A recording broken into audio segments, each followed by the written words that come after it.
Now that you've decided on company name, it's time to actually go out and register the company. Now, because we might be raising capital in the future, we are going to be registering a private limited company. For all means and purposes, there are many types of companies, but we're going to focus on private limited companies and limited liability companies.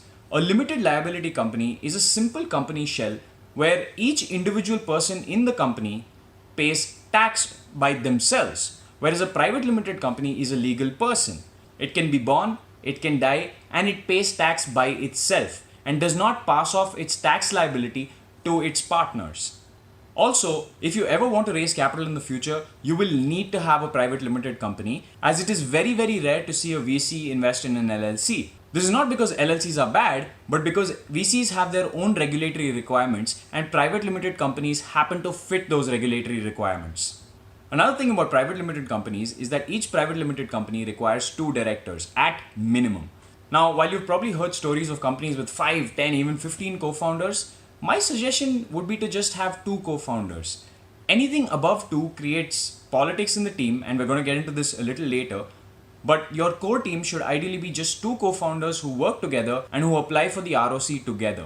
The fastest and most convenient way to do this is to either contact a local chartered accountant or to go to sites like Vakil Search or India Filings and register a new company.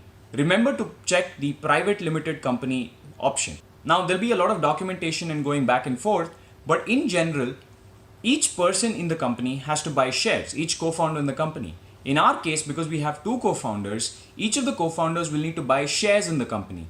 The typical number of shares in a newly registered private limited company is 10,000. The price of each of those shares is 10 rupees.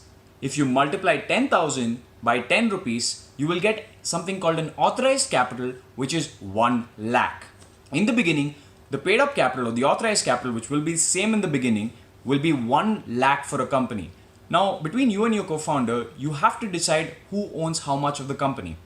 A lot of newbie co-founders always decide on 50-50. Now, I always believe that the person who is the CEO of the company should have higher equity than the non-CEO co-founder. This is simply because the CEO absorbs more risk than any other co-founder. Unlike conventional advice, the first investors in the company are always the promoters or the co-founders of the company. The ROC considers the word promoter to be equivalent to the word co-founder for all means and purposes. There are exceptions, but for this video, let's assume they're both the same thing.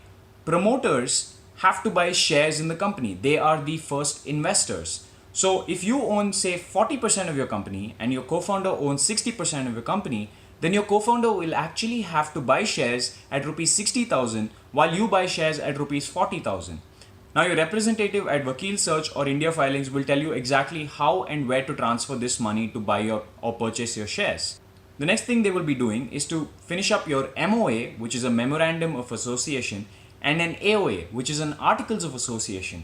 Now, these are 2 documents that kind of define what your company will do, what the responsibility of the directors or the promoters of the company are, and how that works. At this point, you will also be given 2 small USB diskettes, which you will use to generate something called the Director Identification Number.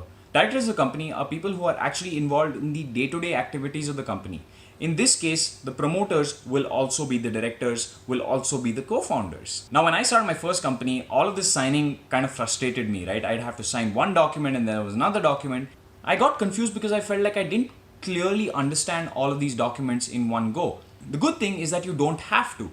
These are generic documents that almost every company in the world, in their respective jurisdictions, will sign. In the future, you are going to get a chartered accountant who helps you out, especially during auditing season, and will run you through what's important and what's not.